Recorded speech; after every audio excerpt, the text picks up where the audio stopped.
When my daughter was born, I had just finished my PhD at Columbia Business School, and I had a lot of friends who had children who were slightly older than my daughter.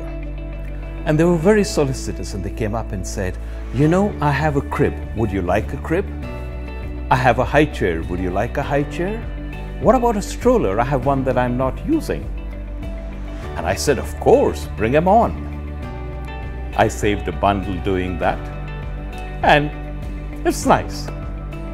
When my son was born, unfortunately, I had no friends who were so giving, so he got new strollers, new high chairs, new cribs.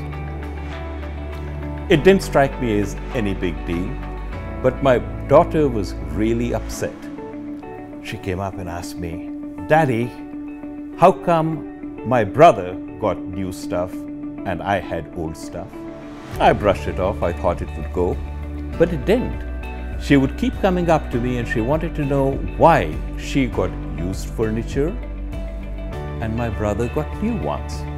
It became apparent to me that I could not duck this issue.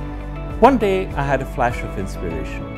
So I went up to my daughter and said, "I realize that you got used stuff. Your brother got new stuff. But there is something you got new, which is so much more important than anything your brother will ever get, that it more than makes up for that. In fact, if for the rest of your life you only get used stuff and he gets new stuff, this will still put you ahead." My daughter was puzzled. She didn't believe it, but she was also curious. So she said, "What did I get new that my brother got used?" So I leaned forward conspiratorially and said, "You got brand new parents. Your brother got used parents." There was a moment, and then there was a big smile on her face, and that problem went away forever.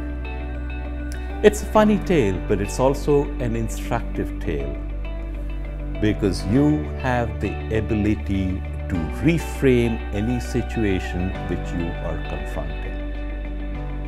For example, your partner gets really angry at you.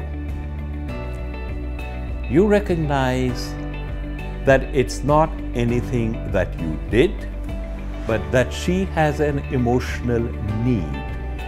She wants to know that you support her. She wants to know that you care for her. Can you see beyond the expression of anger to there is a need she has that you can fulfill?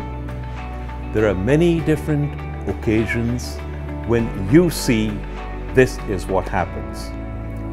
And the way you see this is what happens is part of the problem. You can look back and say, "I think this is the way it happens, but here is another way of looking at it." And when you use that other way of looking at it, the problem dissolves.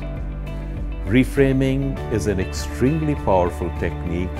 You have to learn to use it and experiment with it, but try it.